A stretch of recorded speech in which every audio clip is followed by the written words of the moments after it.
오늘 우리가 함께 살펴볼 하나님의 말씀입니다. 고린도전서 2장 1절부터 5절까지의 말씀입니다. 고린도전서 2장 1절부터 5절까지입니다.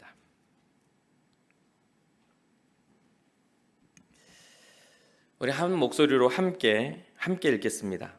형제들아, 내가 너희에게 나아가 하나님의 증거를 전할 때에 말과 지혜의 아름다운 것으로 아니하였나니 내가 너희 중에서 예수 그리스도와 그가 십자가에 못 박히신 것 외에는 아무것도 알지 아니하기로 작정하였음이라. 내가 너희 가운데 거할 때에 약하고 두려워하고 심히 떨었노라. 내 말과 내 전도함이 설득력 있는 지혜의 말로 하지 아니하고 다만 성령의 나타나심과 능력으로 하여 너희 믿음이 사람의 지혜에 있지 아니하고 다만 하나님의 능력에 있게 하려 하였노라. 아멘. 아멘. 함께 고백하겠습니다. 주님, 제가 여기에 있습니다. 자, 옆 사람과 앞뒤 사람 축복합시다. 주님, 제 옆 사람도 여기 있습니다. 축복해 주세요. 우리의 고백입니다. 우리는 예수님의 사람입니다. 우리는 예수님 안에 있습니다. 우리의 삶에는 예수님의 흔적이 있습니다. 아멘. 아멘.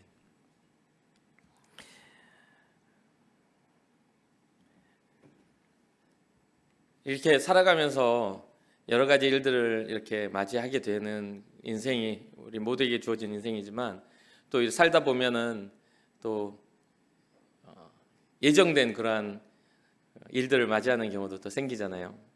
예를 들면 이제 지난주에 군에 파송된 우리 아들이 이제 군에 입대하는 그런 일들을 경험하게 되는 부모로서 참 아들을 낳은 아들을 가진 부모로서 경험하게 되는 그런 것들을 경험할 때 그 많은 수많은 청년들이 있는 곳에서 제 아들만 보이는 것을 경험하게 되었거든요.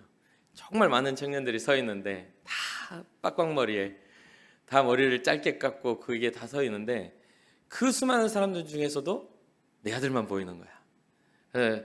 그리고 이제 보내는 그 과정에서 이제 코로나 때문에 이렇게 배웅하는 그런 것들이 되게 이렇게 차가 지나가면서 딱 내려주고 가고 이렇게 되더라고요. 근데 다행히도 저희는 그 앞에서 차를 세우지 않고 다른 곳에 차를 세우고 천천히 그 길을 이렇게 걸어오는데 참 기분이 묘한 기분이 좀 들더라고요.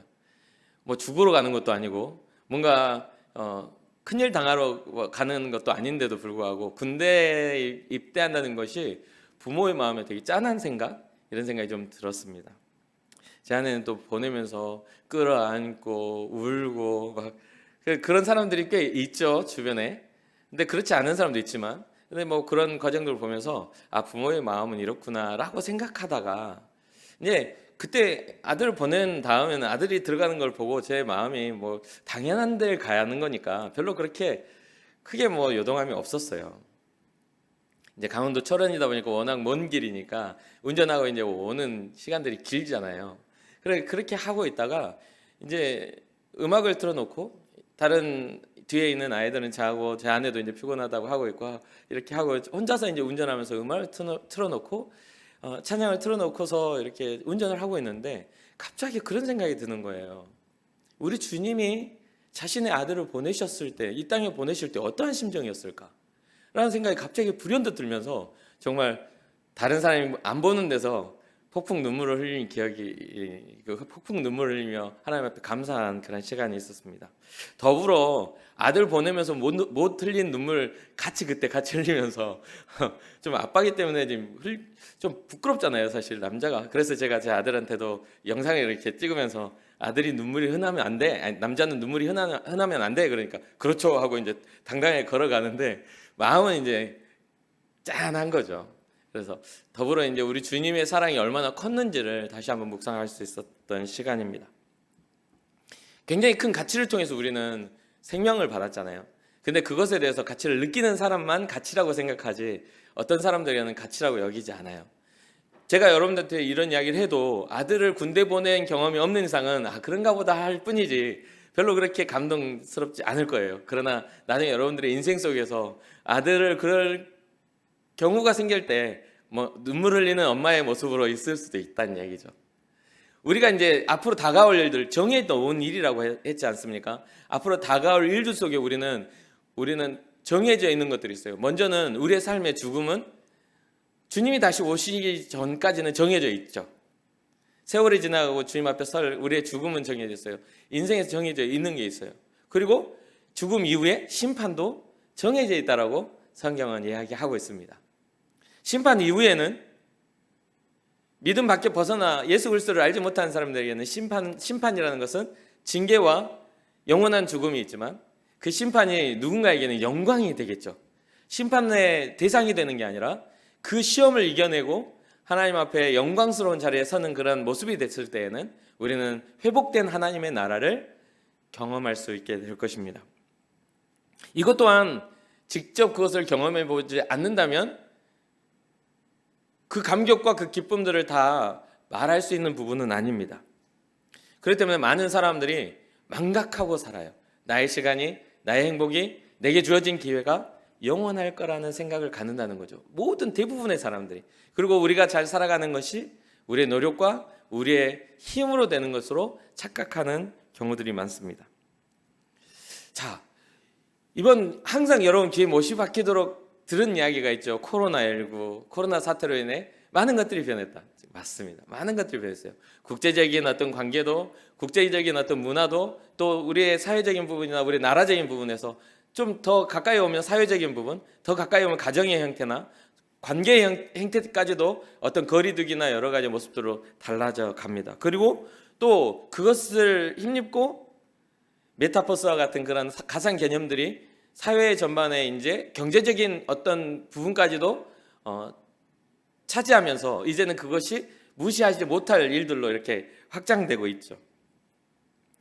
그래서 우리는 이제 여러 가지 국제적인 부분들이나 또 나라적인 부분이나 사회적인 부분이나 문화와 예술 이런 개념을 우리가 잘 알고 있으니까 그것을 떠나 우리가 좀 더 잘할 수 있는 교회적인 것에서 우리가 바라본다면 교회 안에서도 뭐 다양하게 많이 변화가 있겠지만 두 가지의 특별한 변화를 우리가 바라볼 수 있어요. 첫 번째는 예배 형태의 변화가 일어났죠.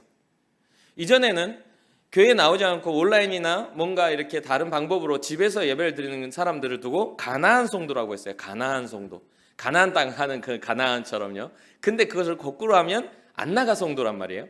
그래서 이것이 좋은 단어, 좋은 의미로 사용되어지는 이야기는 아니었어요. 그래서 가나안 성도를 이야기할 때 어떻게 하면 집에 틀어박힌 사람들을 교회로 나올 수 있게 할까라는 것들이 논의였어요. 그런데 코로나가 탁 터지니까 이제는 그렇게라도 예배하는 사람들이 생겨나야 한다. 그래서 온라인 예배를 더 활발하게 하고 온라인 복음 제시나 또 동영상 어떤 제작들에 대해서 교회가 막 집중해서 물질을 쓰고 또한 그 안에 인력을 쓰고 또 열심히 노력해서 기도하며 그 일들을 막 하고 있어요. 그런 어떤 변화가 분명히 일어납니다. 저도 아직도 생생하게 기억이 나요. 2020년도에 2월 정도에 탁 터진 다음에 갑자기 이 집합이 안 되고 막 이게 막 국제적으로나 나라적으로 난리가 나가지고 이제 예배가 멈춘 때가 있었단 말이에요. 새벽 기도도 하지 않고 운행도 하지 않고 새벽 기도도 하지 않고 그래서 목사님들이 돌아가면서 새벽 기도를 녹화해가지고 새벽 기도를 이렇게 하거나 또 목사님들만 나와서 그 새벽 기도를 하는 경우들이 생겨났죠. 전국적으로 그런 일들이 생겨났어요. 그러다 보니까 어떤 일이 일어납니까? 새벽 기도를 녹화해 놓으면 목사님들도 새벽 기도를 안 나와도 되는 거예요. 그러니까 진짜 편하더라고요. 정말 이게 사는 거지. 이게 정말 이게 사람의 인권이지. 이런 생각이 막 불릴 때 일어나는 거죠. 너무 편해요. 진짜 편안했습니다. 앞으로도 새벽 기도가 없어지면 편안해질 것 같긴 해요. 평생 20여 년 동안 진짜 새벽 기도를 한다는 게 정말 보통 일은 아니거든요. 새벽 4시 한 50분에 일어나가지고 매일 아침을 그렇게 시작한다는 게 어쩔 때는 컨디션이 안 좋은 날도 있고 어쩔 때는 힘든 날도 있을 거 아니에요. 그럼에도 불구하고 사명을 가지고 이 자리를 지키는 게 쉬운 일은 아니에요. 그래서 정말 편안한데 치열하게 살다가 이제 그 타이트함이 이제 가라앉으면서 여유가 생기니까 이게 너무 편안함이 느껴지기 시작하니까 이게 좀 이 다음이 계속해서 이렇게 편안했으면 좋겠다. 이런 생각이 드는 거죠. 예배도 마찬가지예요. 예배를 막 이렇게 치열하게 공예배들을 계속 해왔다가 그러면 간략하게 성도가 없는 예배는 보니까요 치열함이 좀 덜해요. 여러분들이 앉아있는 것과 그냥 영상으로 하는 것은요, 영상은 약간 뭐냐면 정보 전달의 느낌이 강한데, 여러분들이 앉아있으면 우리가 소통하는 영적 소통의 느낌이 너무 강해요. 그래서 이 설교를 하다 보면 그 있잖아요, 아멘을 잘해주는 청년 있잖아요. 저 뒤에 앉아있는 청년. 저런 청년이 저에게 힘이 되거든요. 혼자서 열심히 아멘 해줘요. 그러면 그게 힘이 되는데, 이 온라인 예배에 최소 연예인이 나와서 하면 아멘 소리가 없어요. 그리고 나의 시선은 카메라를, 보이지 않는 누군가를 향해서 설교를 하게 되는 것이죠. 그러니까 처음에는 이러한 부분들이 편안함으로 있다가 나중에는 어떻게 되냐면 불편함이 살짝 이제 내 마음속에 일어나기 시작합니다. 그리고 불편함이 일어나기 시작하는데요, 그 불편함이 그냥 그래도 편안함이 크니까 불편함을 감수할 수 있었어요. 무슨 말인지 알죠? 너무 편안하니까 이 마음속에 일어나는 이 불편함이 그래도 좀 불편한 건 좀 편안한 거에 비하면 하면서 하고 있는데, 좀 더 시간이 지나니까 뭐가 일어나냐면 두려움이 생기더라고요. 목사인 제게 두려움이 생기는 거예요. 어떤 두려움이냐면 지금 이렇게 해도 되는 건가? 예배가 이렇게 해도 되는 건가라는 그런 생각이 드는 거예요. 예배는 우리가 어떤 만족을 얻기 위해 앉아있는 자리가 아니라, 예배는 예수 그리스도의 십자가의 보혈로 인해 우리가 주님 앞에 산 제물이 되어 주님 앞에 나오는 시간이거든요. 주님 앞에 드려지는 제사예요. 주님이 영광 받으시는 시간이고, 주께서 우리의 죄를, 우리의 모든 인생을 정말 구원하셨다라는 증거가 이 안에서 일어나고, 성령의 임재가, 많은 무리가 이 성전에 나와서 기도하며 찬양하며 주님의 임재를 경험하는 그러한 그 거룩한 곳이란 말이죠. 그런데 점점 온라인 예배를 드리는 사람들의 대부분이 샤워하고 나와서 머리 털다가 앉아가지고 예배를 드리거나, 그렇죠? 뭔가 옷이나 이런 것들을 갖추기보다는 내 편의 위주의 뭔가 그런 것들을 이제 선택하기 시작하는 거죠. 그러면 혼자 생각하죠. 여러분들도 어떤 분들든 상상할 수 있어요. 모든 목회자들은 대부분 생각했을 거예요. 왜요? 분명히 이 교회는 한 300명 교회인데 뷰는 만이야. 그 말은 무슨 뜻이죠? 그 교회를 다니진 않지만 그 예배를 참여하는 사람들이 많아진다는 뜻이죠. 그래서 온라인 스타들이 생겨나는 거예요.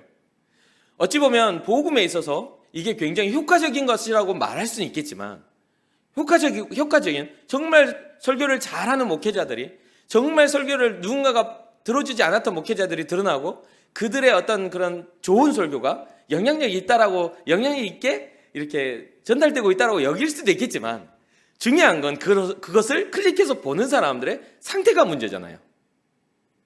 그렇지 않아요? 복음은 어느 자리에서 어느 사람이 이야기하든 예수 그리스도의 생명과 십자가는 변화된 적이 없어요. 복음이라는 것에는. 그런데 그것을 듣는 우리가 어떠한 마음으로 들어요? 내가 좀 더 이해 쉬운 그런 설교, 내가 좀 더 알아듣기 좋은 것, 그리고 내 마음에 껄끄러움이 없는 것, 내 죄책감을 자극하지 않는 것. 그래서 어떤 11조를 드리지 않아도 되는 이유 이러면은 몇십만 년이 봐버려. 그러니까 뭔가 사람들의 이제 우리가 유튜브 스타들 보면, 그리고 요즘 기사들을 보면 진짜 말도 안 되는 그런 제목을 해요. 정말 이 사람이 이랬다고 하면서 딱 들어가 보면 엉뚱한 기사가 나와 있어. 클릭수를 높이기 위해서 자극적인 것들이 계속해서 생겨나는 것이죠. 뭔가 사람들이 그 제목을 보고 들어보고 싶게 만드는 그러한 것들이 이제 막 판을 치기 시작하는 거예요. 그러다 보면 어떻게 될까요? 다 자극적이니까 그 자극적인 것 중에 하나를 선택하는 일들이 계속 일어나게 되는 거죠. 불편해지고, 그 불편한 마음이 불안한 마음으로 바뀌고, 그 불안한 마음이 두려움으로 바뀌더라고요. 이렇게 되는 게 맞나? 정말 마지막 때가 주님이 우리를 구별하신다고 했을 때에, 우리를 정말 믿음의 사람으로 구별하신다고 했을 때 우리의 모습은, 우리의 예배의 장소는 어디가 돼야 되는 것인가라는 그런 고민을 하게 되었습니다. 사랑하는 청년 여러분, 여러분들의 예배의 장소, 하나님을 만나는 장소는 하나님의 성전이 되어야 될 줄 믿습니다. 하나님이 거하시는 그 거룩한 성전, 예수 그리스도의 피값으로 세워진 그 성전에서 주님을 만나시길 바라요. 여러분들의 현장에서도, 물론 마찬가지 현장에서도 만나야 되는 게 맞죠. 우리 주님이 우리와 동행하시니까. 그러나 그런 것은 일상 속에서 우리의 삶 속에서 우리의 믿음을 지켜내기 위하여 우리가 주님이 우리와 함께 하셔야 될 그런 영역이에요. 여러분들의 선택이 주님의 전에 나와 생명을 얻는 그런 선택이 되기를 주님의 이름으로 축복합니다. 영적 위기감이라고 할 수 있겠죠. 그래서 이러한 생각은 제가 더 특별해서 저만이 느끼는 생각인가? 라고 생각했는데 그렇지 않아요. 정말 많은 곳에서 많은 목회자들이 또 많은 성도들이 또 여러분들 마음속에도 똑같은 마음을 같이 품고 있으리라 생각해요. 그래서 여러분들은 이 자리에 나와 있고 하나님 앞에 예배하는 이 자리에서 여러분들은 찬양하며 기도하며 주님을 바라고 있는 줄 믿습니다. 두 번째 교회 안의 변화가요, 여러분들 아실 거예요. 전도에 대한 것들이 확 변화됐어요. 이제 노방전도나 밖에 나가서 이제 사람을 만나는 전도가 될 수 없다라는 그런 사회적인 코로나로 인해 사회적 거리 때문에 그런 게 할 수 없다라는 그런 굉장히 부정적인 것들이 자리를 잡았죠. 부정적인 그런 마음들이. 세상의 인식이 바뀌면서 점점 접촉하는 것이 쉽지가 않게 됐습니다. 사람과 사람과의 거리가 제한되니까 가까이 오는 사람에 대한 경계심도 굉장히 강해졌죠. 우리가 살아가는 사회 구조상 이것이 계속 될 거라고는 생각하지 않습니다. 우리나라는 특히 음주 가무의 나라이기 때문에 이게 풀리자마자 밤에 나가봤더니 술 취한 사람들이 굉장히 많더라고요. 진짜 아내랑 같이 우리 애들 데리고 이렇게 가서 이렇게 드라이브 한번 하고 오자 하면서 경대를 지나 광안리를 가는데 이게 사회적 거리가 뭔가 이런 것들 풀리자마자 갔더니 와, 사람들이 그날 이렇게 가면서 술 취해서 차로 뛰어드는 사람들이 한 4분이 있었어요. 와, 이렇게 많아졌다고? 라고 생각할 만큼 우리나라는 음주 가무의 나라이기 때문에 이런 것들이 계속해서 이어지리라고 생각하진 않아요. 이미 많은 곳에서 접촉이 일어나고 많은 곳에서 새로운 또 문화가, 밤문화가 발달해 나가고 있겠죠.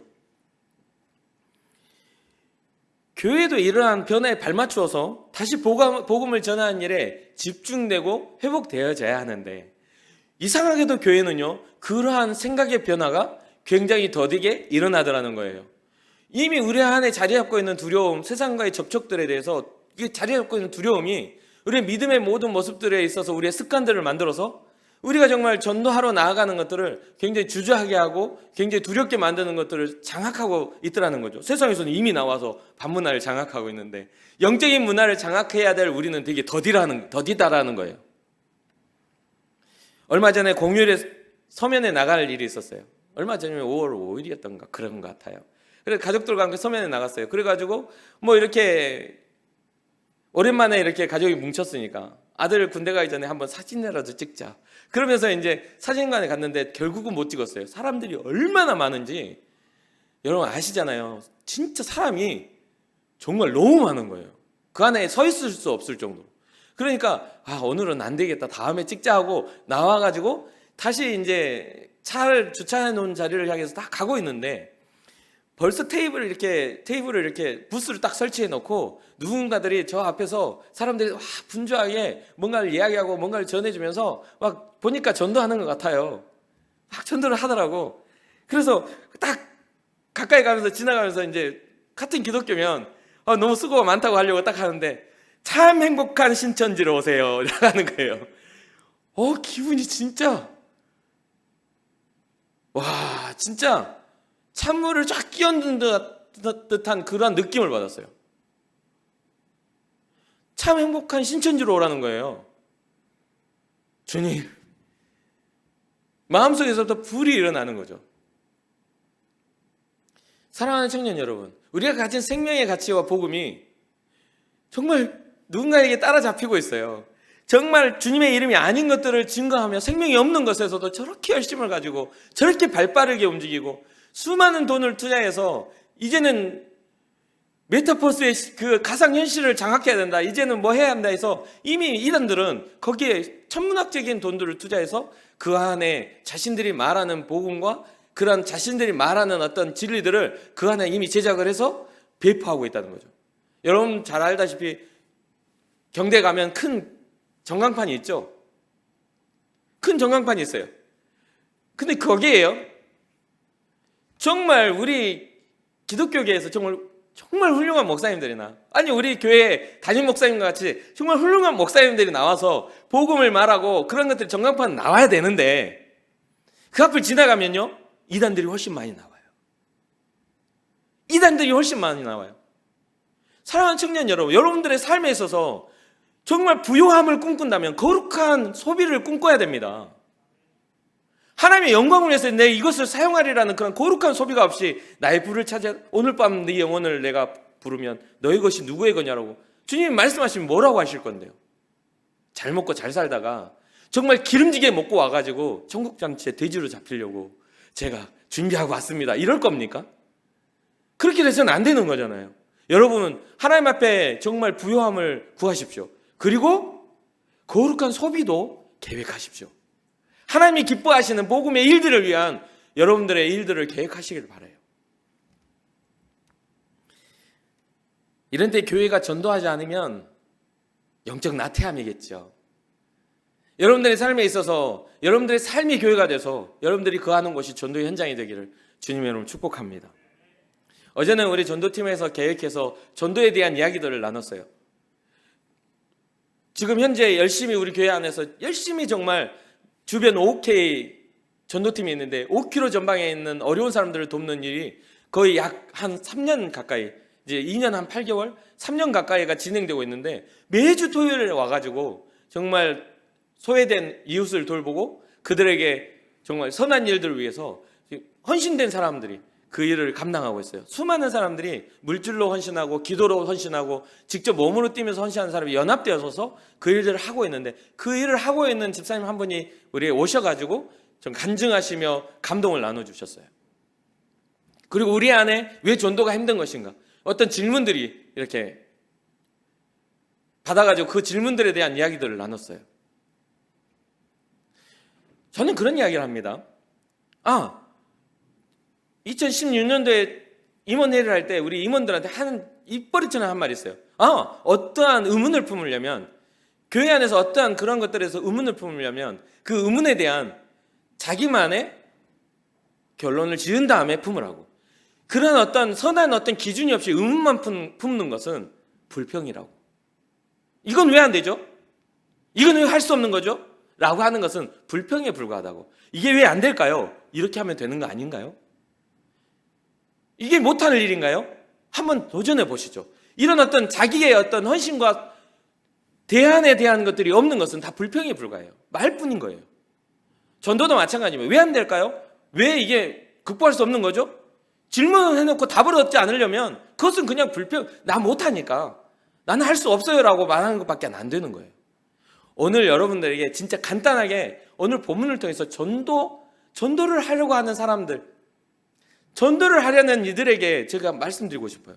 이 전도는요, 우리의 지식이 아니에요. 우리가 가진 삶의 경험이나 우리가 가진 매력이 아니에요. 전도는 우리가 설득하는 설득의 기술이 아니에요. 오늘 본문에서 여러분 주목해 보시길 바라요. 고린도 교회에는요, 바울이 고린도 이 서신을 쓴 이유는 고린도 교회는 엄청난 많은 내분이 일어나는 교회예요. 정말 여러 가지 문제들이 서로를 헐뜯고 물어뜯고 정말 송사하고 그 안에 정말 더러운 일들이, 죄악된 일들이 풍성하게 일어났던 교회예요. 그런 것들, 그 교회인데도 그래요.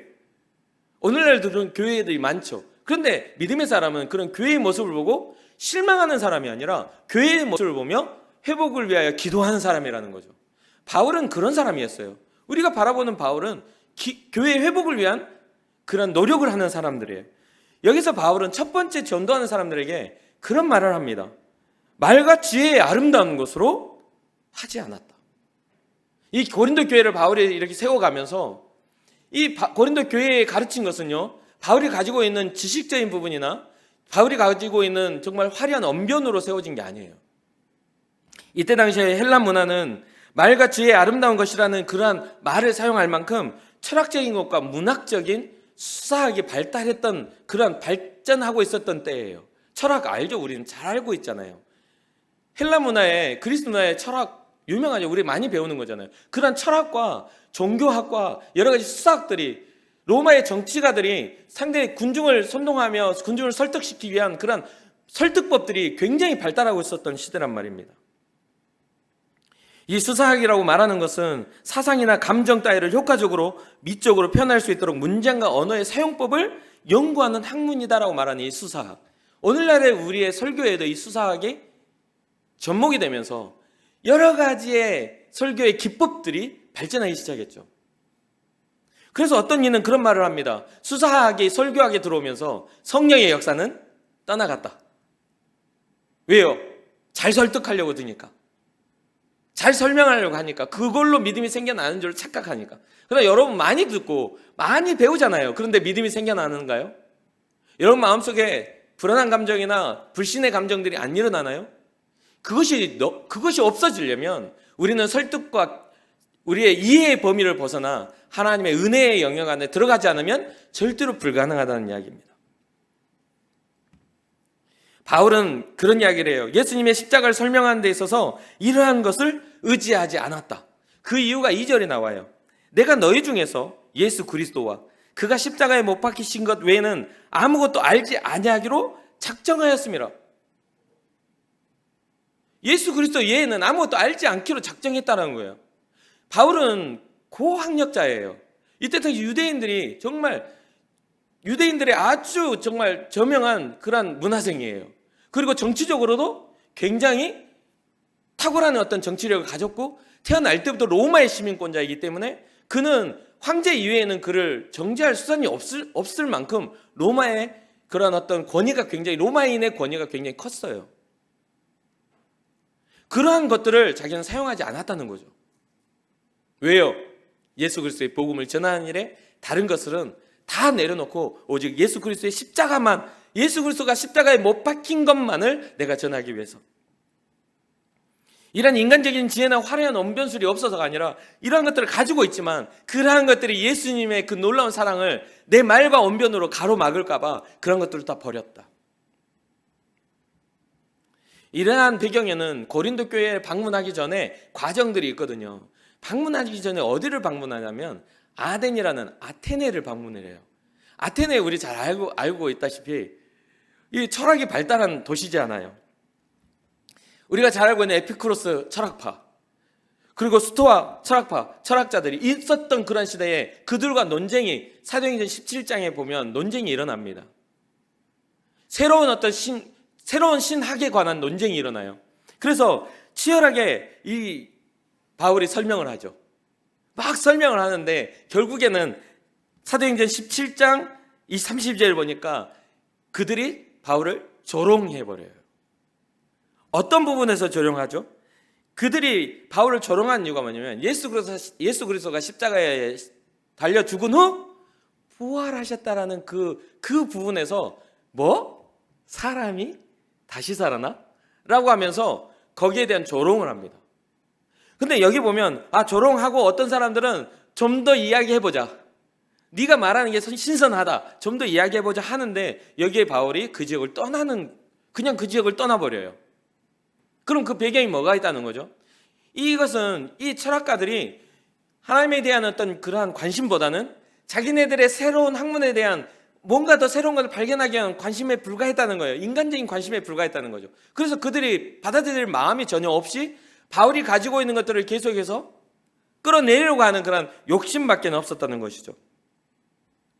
그래서 예수님의 복음을 학문으로 받아들이는 사람들에 대해서 바울은 이러한 경고들을 이렇게 기록해 놓아요.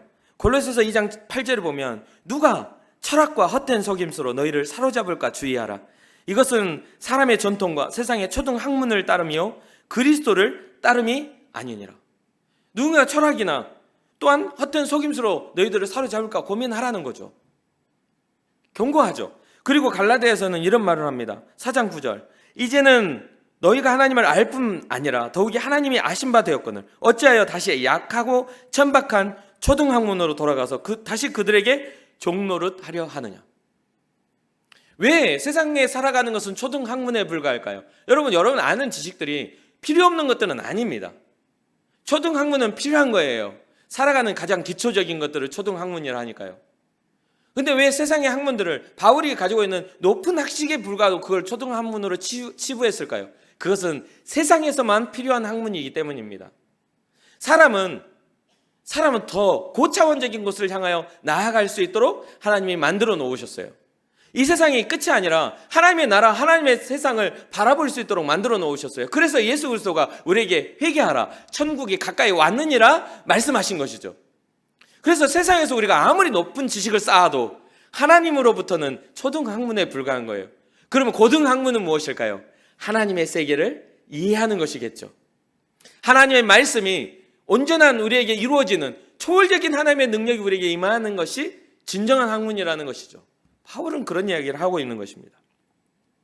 두 번째는 전도라는 것은요, 말과 지혜로움으로 하지 않는다고 했잖아요. 두 번째는 전도는 우리의 상황과 상관없이 일어난 일입니다.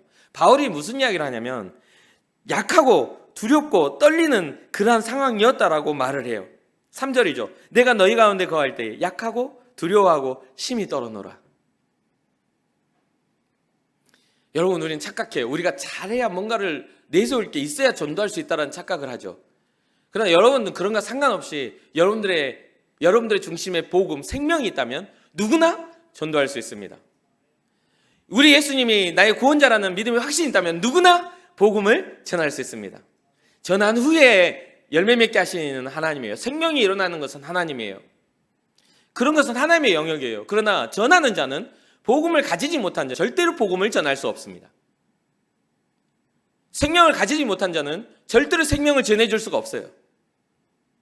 아주 간단한 이치죠. 그러한 것과 같이 우리는요, 어떤 상황에서도 우리는 복음을 전할 수 있는 사람들이에요. 바울 같은 이러한 위대한 인물도 이러한 고백을 해요. 내가 너희 가운데 거할 때라는 것은요, 같이 머물며 있으면서 당하는 고난이 아니라 이 바울이 여기에 고린도 지역까지 오는 과정에서 굉장한 어려운 일들을 당하거든요. 빌립보 감옥에서 갇혀요. 그리고 갇혔다는 것은 고난을 당한 일이잖아요. 순순하게 들어가시겠어요? 하고 가뒀겠습니까? 질질 끌어다가 죄인이니까 가둬놨을 거 아니에요. 빌립보 감옥에서 바울과 실라가 찬양을 부르면서 감옥문이 열리고 그런 어떤 기적들을 경험했지만 그럼에도 불구하고 고난은 사라지지 않아요. 기적은요, 고난스러울 때 오는 거거든. 힘겨울 때 오는 거예요. 그러니까 기적을 경험했다는 것은 그의 삶이 굉장히 고난스럽다는 뜻이에요. 그러면서 빌립보 감옥에 갇힌 다음에 베레아로 오거든요. 베레아 지역을 왔는데 그곳에서는 추방을 당해. 추방을 당하고 또 이게 지금 육체적인 고통과 괴로움이 있죠. 추방을 당하고요. 이 아덴 지역에 이렇게 도착을 했는데 그곳에서 아테네 철학자들과 이렇게 논쟁이 일어나가지고 탈탈 털려. 마음까지 탈탈 털려. 그러니까 너무 마음이 어려워졌어 지금. 완전 실패를 경험한 겁니다. 전도를 하지 못한 거예요. 전혀 그 능력에 성령의 사람, 놀라운 예수 그리스도의 십자가의 사람이 내가 십자가에 못 박혀 죽었다 할 만큼 주님과 동행하는 사람도 실패를 경험하고 지금 이런 고백을 하는 겁니다. 내가 너희들과 만나는 그때에 나는 정말 약하고 두려워하고 심히 떨어노라. 여러분들의 인생에서 고난이 찾아옵니까? 그때가 주님을 찾을 그러한 시기입니다. 주님이 우리에게 일하시고 주님이 우리와 함께 동행하신다는 것을 증명할 기회이기도 해요. 여러분, 아픔에 집중할 것이 아니라 이 아픔을 통해 내게 일하실 하나님에 대해서 다시 한번 바라볼 수 있는 믿음의 눈이 열리시기를 주님의 이름으로 축복합니다. 그리고 그러한 상황에서 바울은 고린도 교회를 세우죠. 그러면서 그때 전한 복음이 그렇습니다. 4절이에요. 내 말과 내 전도함이 설득력 있는 지혜의 말로 하지 아니하고 다만 성령의 나타나심과 능력으로 하였다. 바울은 다시 강조하죠. 바울이 전한 복음은 설득력 있는 지혜의 말이 아니었다. 설득력 있는 지혜의 말이 정말 화려한 언변이 아니었다고. 오직 예수 그리스도의 십자가에 그 놀라운 공로만 의지하여서 너희들에게 그것을 전했다고 라고 이야기합니다. 어떠한 일들로 그것은 증명됩니까? 성령의 나타나시는 그 성령의 능력을 통해 우리의 믿음은, 복음은 열매를 맺는다는 것이죠. 마지막 세 번째로 우리가 전하는 복음, 예수 그리스도의 십자가는요, 당연하게 무엇을 덧입게 해요? 성령의 일을 덧입게 합니다. 우리 주님은 우리를 홀로 내버려 두시는 분이 아니에요. 우리 주님 우리와 동행하시며 우리와 동행하시며 우리를 지키시는 분이시고 성령의 일하심을 통해 우리의 삶을 증명하시는 분이기도 해요. 기독교인이 정말 기독교인 되는 것들을 우리 성령께서 증명해 주신다는 거예요. 내가 내 스스로 나는 기독교인이라고 나는 막 노력할 수 있지만 진짜 증명은 주님으로부터 일어난다는 것을 잊지 말아야 돼요. 5절입니다. 너희 믿음이 사람의 지혜이지 아니하고 다만 하나님의 능력에 있게 하려 하였노라. 사람의 지혜에 있는 것이 아니라 하나님의 능력에 있는 믿음을 우리가 소유해야 한다는 것이죠. 바울은요, 정확하게 가르치고 싶었어요. 무엇을요? 예수 그리스도를, 주님의 십자가를. 사랑하는 청년 여러분, 저도 여러분들이 정확하게 가르쳐주고 싶어요. 때로는 여러분들이 저에게 찾아와서 상담을 할 때 여러분들의 마음을 시원스럽게 해주는 상담을 해줘요. 목사님 어떻게 하셨어요? 그러니까요 하면서 이렇게 하죠. 근데 그것은 해결점이 아니에요. 이해는 해드릴 수 있죠. 진짜 우리의 인생의 문제를 해결하시는 분은 우리 하나님밖에 없어요. 우리 주님이 우리와 함께 하시지 않으면 인생의 문제는 해결되지 않습니다. 인생의 문제가 무엇인가요? 잘 먹고 잘 사는 일이요? 좋은 직장이요? 아니면 좋은 결혼 생활이요? 여러분 인생에 그러한 것들이 그런 문제인가요? 아니요. 주님이 우리에게 근본적으로 해결하시고자 하는 것은 상실했던 하나님의 자녀로서의 권세가 회복되는 일입니다. 멀어졌던 정말 수많은 사람이 있는데도 너 한 사람밖에 안 보여. 네가 내 자녀니까. 정말 다 똑같이 생겼는데 뒷모습을 보면 그분이 안 가는데 너밖에 나는 안 보이는구나. 왜? 그분이 나의 아버지니까. 그분이 나의 아버지니까. 여러분 그런 여러분 마음에 확신이 있으십니까? 이 생명의 복음을 가진 사람, 전도의 일을 정말 누군가 안타까워 복음을 전해주고자 한다는 그런 마음이 있다면 먼저 우리가 점검해야 될 게 있어요. 그게 뭡니까? 고린도전서 오늘 본문의 2장 12절이에요. 좀 더 뒤로 나가면 우리가 세상의 영을 받지 아니하고 오직 하나님으로부터 온 영을 받았으니 이는 우리로 하여금 하나님께서 우리에게 은혜로 주신 것들을 알게 하려 함이니라. 하나님께서 우리에게 은혜로 주신 것들을 알게 하는 것. 우리 안에 믿음의 확신은요, 성령의 역사를 따라서만 확신되어지고 알게 되는 거예요. 내 스스로의 착각으로 되는 게 아니라 하나님의 인치심으로 된다는 것을 잊지 말아야 돼요. 그래서 때로는 우리는 두렵고 떨림으로 약해져서 두렵고 떨리는 그런 과정이라 할지라도 두렵고 떨림과 우리의 믿음은 결부되어 있지 않아요. 고난 중에라도 우리는 주의 이름을 부를 수 있는 믿음의 사람이라는 거죠. 고난 중에라도.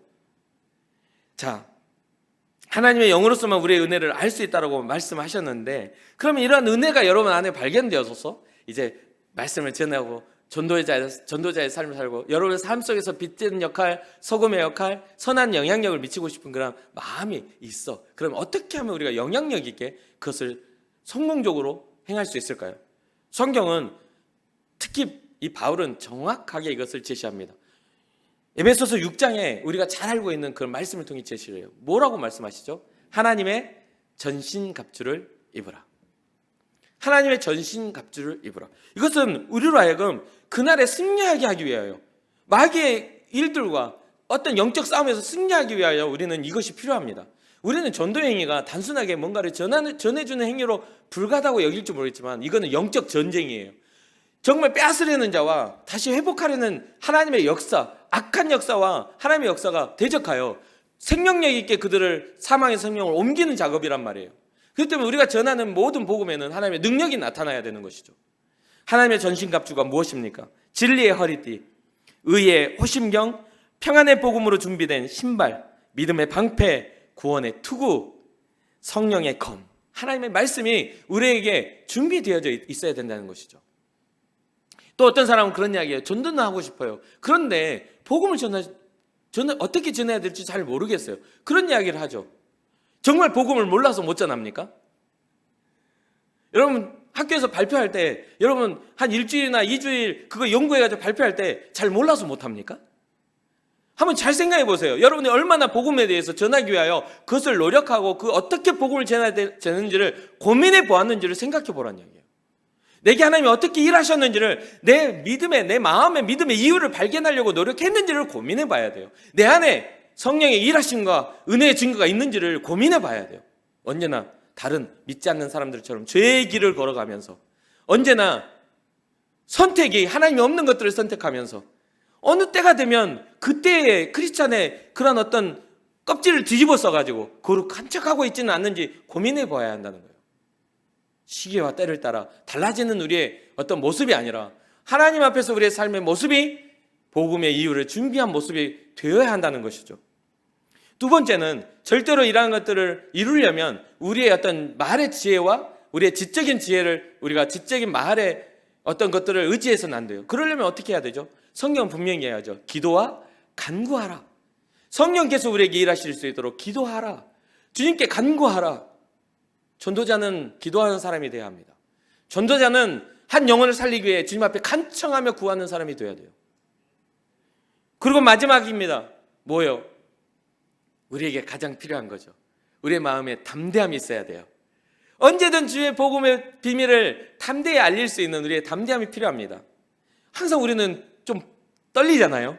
택시를 탔는데 아저씨 교회 다니셔요? 이 말 한마디가 정말 입속에서 들어갔다 나왔다 들어갔다 하는 경우 혹시 그런 경험해 보셨습니까? 그래서 저 같은 경우는 그래요. 이렇게 택시비가 뭐 4,500원 뭐 이렇게 나오면 거스름돈은 됐습니다라고 하는 그렇게 하면서 내리는 경우가 많아요. 특히 택시를 타고 교회를 올 때. 그 교회 앞에서 내려주세요 라고 하면 그 거스름돈은 됐어요. 그러면서 하는 말이 아내도 전 한 말이 있어요. 아저씨 혹시 교회 안 다니시면 교회 다니시면 좋을 것 같아요. 예수님 믿고 천국 가시기 바랍니다. 그러면 거스름돈 500원 가지고 굉장히 호의로움을 얻습니다.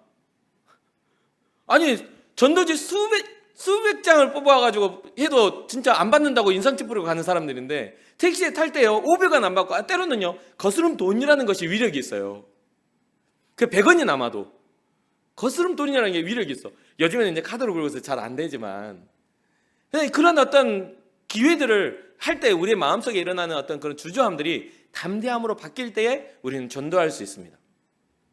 사랑하는 청년 여러분, 우리가 정말 주님 앞에 복음을 들고 세상을 향해 나아가 누군가에 전해야 할 복음의 그런 이유들을 발견했다면 여러분들의 마음속에 여러분들의 삶 속에 정말 말의 지혜와 어떤 우리가 가지고 있는 어떤 상황적 어떤 매력을 가지고 그러한 것들을 나간다 생각하지 마시고 정말 기도와 간구로 성령께서 일하셔서 하나님의 인치신 백성들을 살리시옵소서, 하나님의 선택한 백성들이 주님께로 돌아오게 하시옵소서라는 그런 마음의 온전한 소원과 성령의 일하심을 바라보며 오직 예수 그리스도의 십자가, 우리 주님이 우리를 위해 죽으심으로 우리가 죄사함을 얻었습니다라는 믿음의 선언이 일어나기를 주님의 이름으로 축복합니다.